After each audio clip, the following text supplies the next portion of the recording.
Começa agora o Momento Inspiração Lupo Esporte. Com o apoio de Lupo Esporte. Viva o real movimento.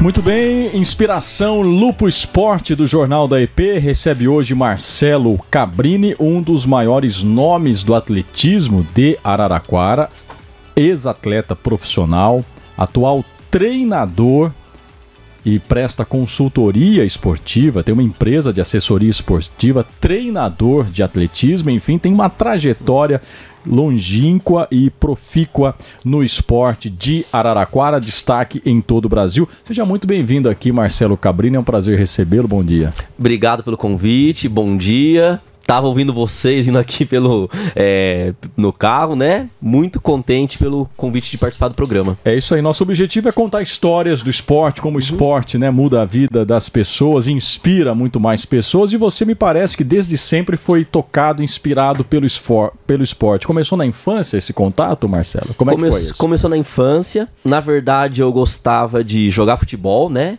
Tá. E aí meu pai me levava na pista de atletismo para ganhar preparo físico, eu era lateral, para correr mais em campo. Quer dizer, seu pai gostava dessa ideia de você ser um jogador de futebol.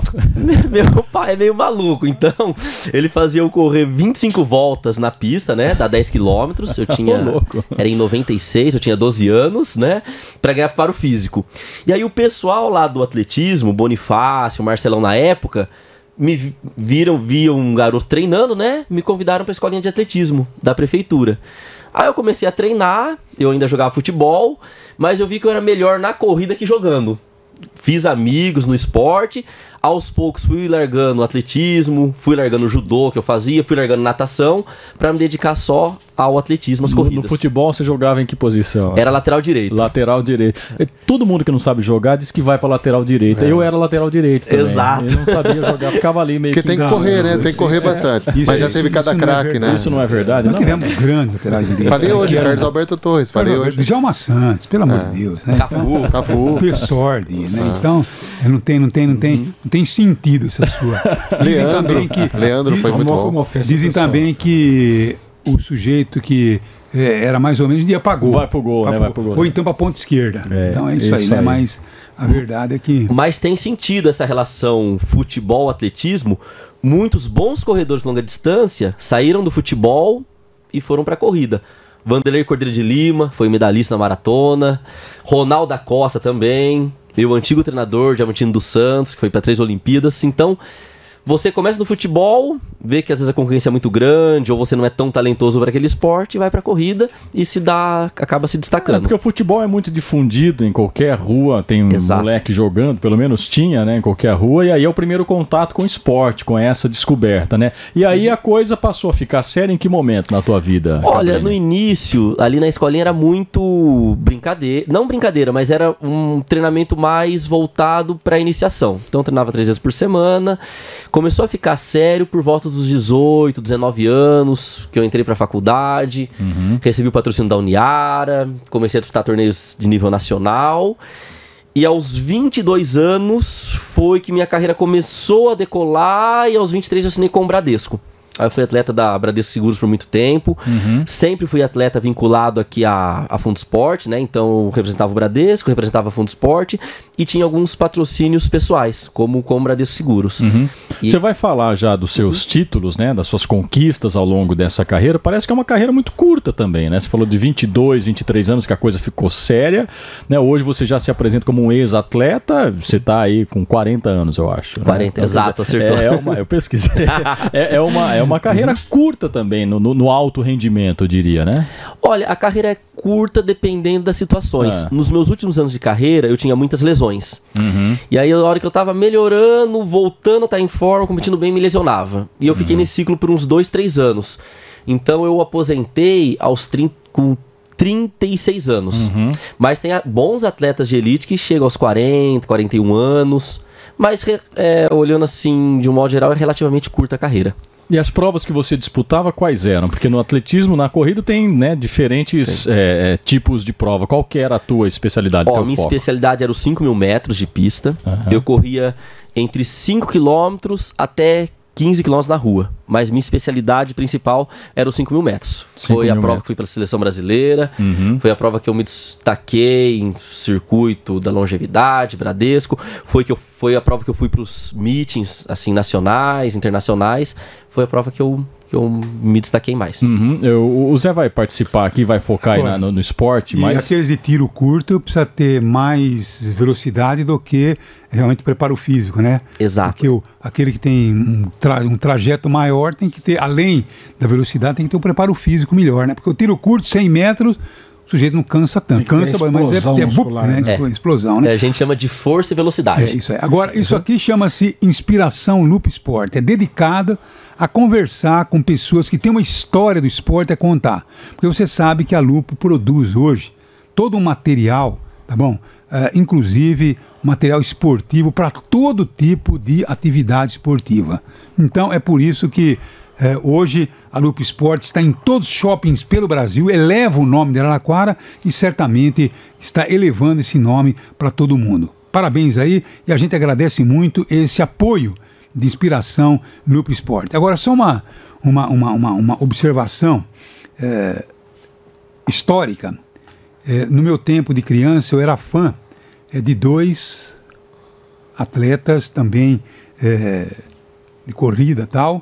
Era Edmilson Camila, né, e o Clemente, né, porque naquele tempo não tinha o profissionalismo que tem hoje, né? Sim. Os preparos físicos e tal. Eles mesmos cuidavam do seu preparo, treinavam lá de volta no campo da Ferroviária, estavam sempre treinando aí, representando muito bem Araraquara, né? Mas o grande momento do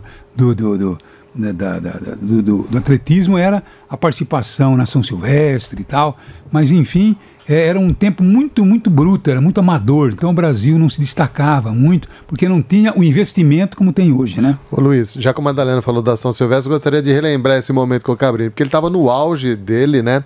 E a São Silvestre é 12 quilômetros, né? É 15 quilômetros, isso, 15 quilômetros. E é o limite que você chegaria. Só que aí você foi participar uma vez da São Silvestre, eu assistindo lá na Globo, de repente aparece um rapaz de Araraquara, magrinho, todo de vermelho, liderando a São Silvestre.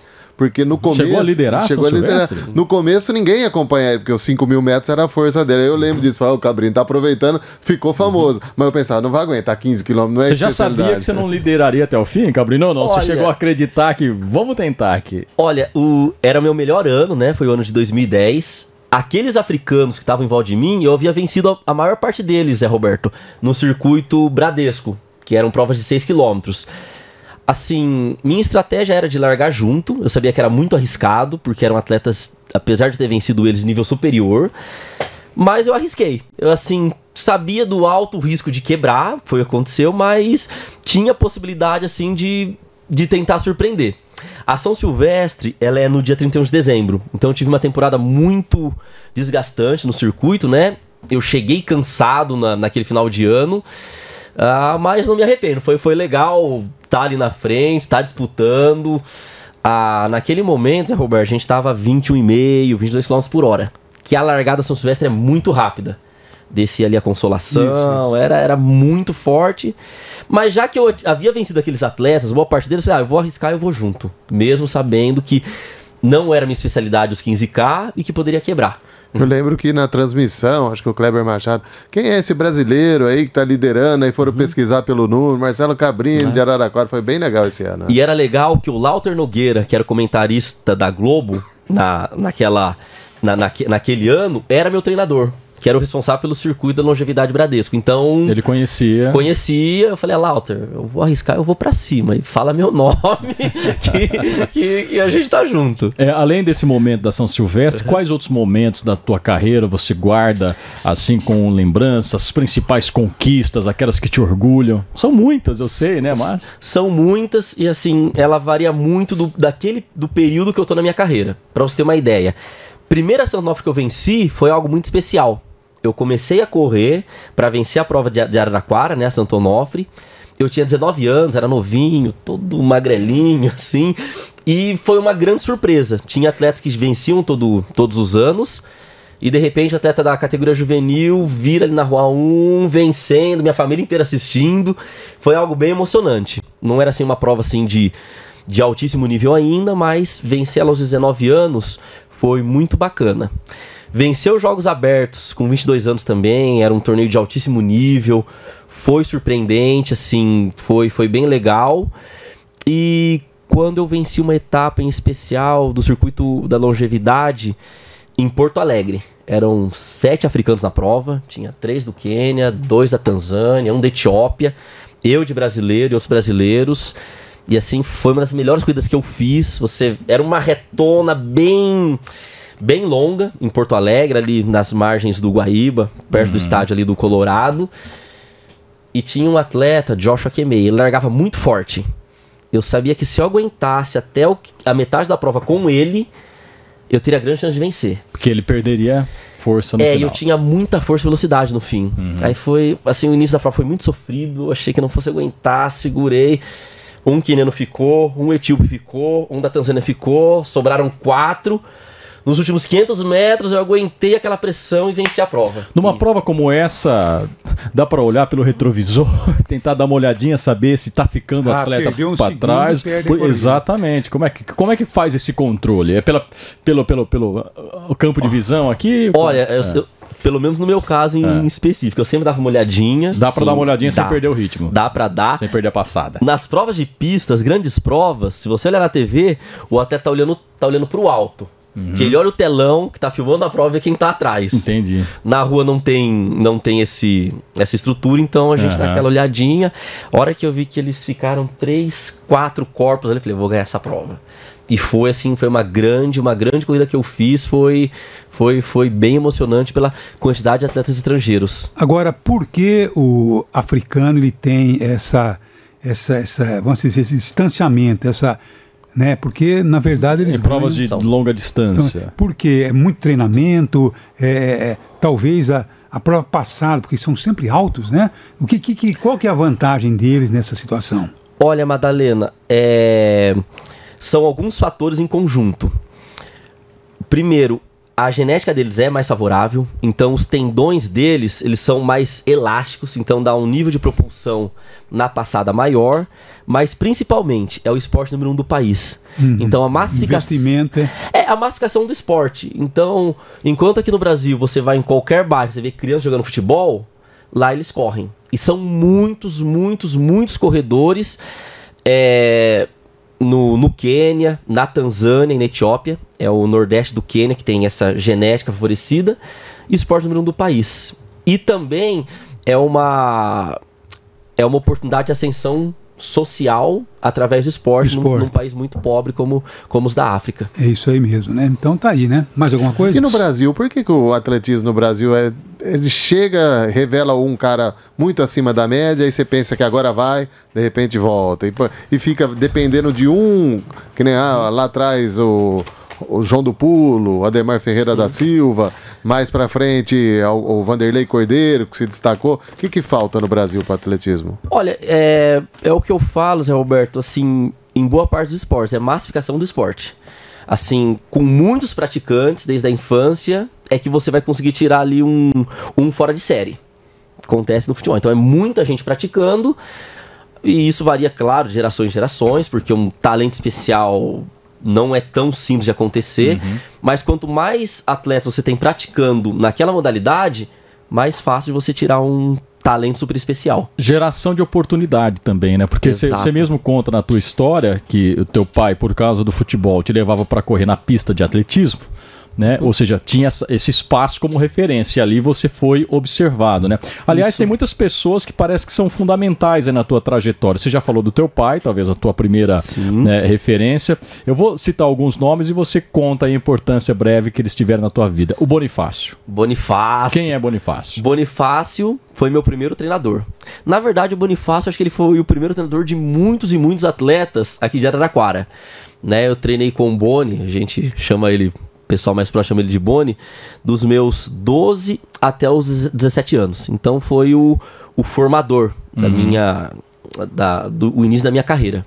Papel muito importante na minha carreira. Sou muito agradecido ao Bonifácio por tudo que ele fez por mim. Diamantino e Marisete. Diamantino ele chegou em Araraquara quando eu tinha 17 anos. O Bonifácio me passou para treinar com ele. E assim, agradeço muito ao Bonifácio na época. Então, ele conversou comigo, ele falou: Marcelo, tá vindo um super campeão para Araraquara. Ele já foi para 3 Olimpíadas. O prefeito Edinho pediu para ele treinar alguém da cidade na ocasião. A gente acha que você é a pessoa certa. Você vai conversar com ele e faz certinho que sua carreira vai decolar. E foi o que aconteceu. Assim, não foi do dia pra noite, levou um processo longo. O Diamantino foi um ex-atleta extremamente dedicado e determinado. Foi para 3 Olimpíadas, tinha um histórico absurdo. E ele tinha um nível assim, de capacidade de treino absurdo. E eu falei: quero ser que nem esse cara. Os treinos eram difíceis, eram cansativos. A gente treinava numa temperatura super alta para adaptar ao calor, né? Mas, assim, eu treinei com ele por 6 anos também. E ali minha carreira começou a decolar. E eu comecei a ter muito respeito como atleta ali, tendo um cara desse calibre trabalhando comigo. Que maravilha. E a Marisete era mulher do Diamantino e ganhou a São Silvestre. Ganhou a São Silvestre, né? Referência. A gente treinava junto. Então imagina para um garoto de 17 anos, interior de São Paulo, Araraquara, ainda não tinha ganho grandes torneios, não tinha ido para seleção, ter um atleta que foi para 3 Olimpíadas, que correu pelo mundo todo e tinha o histórico que tinha. Um cara que eu via na televisão competindo. Então foi muito importante também para minha carreira a vinda dele para cá. E pra gente fechar, hoje você faz assessoria, né? Ou seja, hoje você pode ser o Diamantino de muitos outros atletas, não é? Sim. Como é que é esse trabalho de assessoramento, de técnico? Qualquer pessoa pode correr? Qualquer pessoa pode correr. É claro que a gente pede sempre para a pessoa fazer um check-up, ver se está tudo bem com a saúde dela para iniciar os treinamentos. O meu grupo ele é muito heterogêneo. Então eu tenho desde jovens, adolescentes, adultos, idosos. Tem quem treina por saúde, lazer, acaba nem participando de prova. Tem quem tem objetivos pessoais. Então, olha, eu corro 5K, sonho em correr uma meia maratona. A gente treina. Tem quem quer melhorar seu desempenho em determinada distância. A gente treina. Tem quem treina com a gente só por atividade social. Então, olha, eu quero fazer amigo. Quero estar num grupo de gente ali fazendo esporte. Também tem. Como eu disse, o grupo é bem heterogêneo. E aí eu trabalho com um público bem grande e é algo que eu adoro fazer também. Olha, o Rafael nos escreveu, nosso ouvinte está te acompanhando, ele escreveu o seguinte: olha, o Marcelo me ajudou muito quando eu fui disputar umas competições aqui em Araraquara e na região. Ele me emprestava as sapatilhas dele para que eu melhorasse a minha prova. Ele e o Bonifácio me ajudaram a ganhar as provas que a Cutrale patrocinava aqui na cidade. Que legal. A gente tem muito isso no atletismo, assim. Às vezes alguém não tem o material, a gente empresta, a gente tenta sempre incentivar. Que legal, Rafael. É o solidário, né? A solidariedade, né? Passar só uma informação do esporte aqui, que amanhã, Madalena, Luiz, será realizado um mutirão de matrículas para as escolinhas de esportes aqui em Araraquara. Então, as inscrições para todas as modalidades podem ser feitas amanhã, das 9 da manhã a 1 da tarde, lá no Gigantão. As vagas são destinadas a crianças e adolescentes de 6 a 16 anos, que deverão estar acompanhadas de um responsável no momento da matrícula, e ambos munidos de um documento original com foto, além da entrega de uma foto 3x4 da criança e do adolescente. Então, um pai que quer ver o seu filho começando a praticar esportes, amanhã, das 9 da manhã às 13 horas, no Gigantão, para fazer a inscrição. Legal, Marcelo Cabrini. Olha, a Lupo Esporte, que para estimular também a inspiração, manda você aqui esse kit muito legal. Opa! Com um artigo. Na sua casa você abre para sua esposa e tal, então você vê lá o que é esse kit, porque nem assim a gente sabe o que tem aí dentro, né? Então a gente vê exatamente que a Lupo está aí estimulando exatamente essa possibilidade de pessoas ouvirem e falar: poxa vida, eu acho que meu filho tem talento para isso. Meu neto, por exemplo, o Pedro, o pessoal pergunta: Madalena, o que esse menino tem? Porque ele não anda, ele só corre. O Pedro, ele só não andava, ele só corria. Se tivesse alguém estimulando ele a ser atleta, a fazer atletismo, ele iria. Porque ele adorava correr. De qualquer jeito você via ele correndo. Tem que né? gastar energia. Gastar energia, né? Mas era um raio, rapaz. Aí daqui a pouquinho ele sumia, né? Obrigado, um abraço, viu? Obrigado, Madalena. Obrigado, Lupo Esporte, pelo presente. muito contente de ter participado aqui do programa com vocês. Muito obrigado, um abraço. Foi um prazer nosso tê-lo aqui, né? Um abração, Marcelo. Obrigado. Vai lá, viu? É isso aí, meu filho. E a gente faz Inspiração Lupo Esporte pra você. E sexta-feira tem mais um grande atleta falando com a gente. Vai lá. Jornal da EP.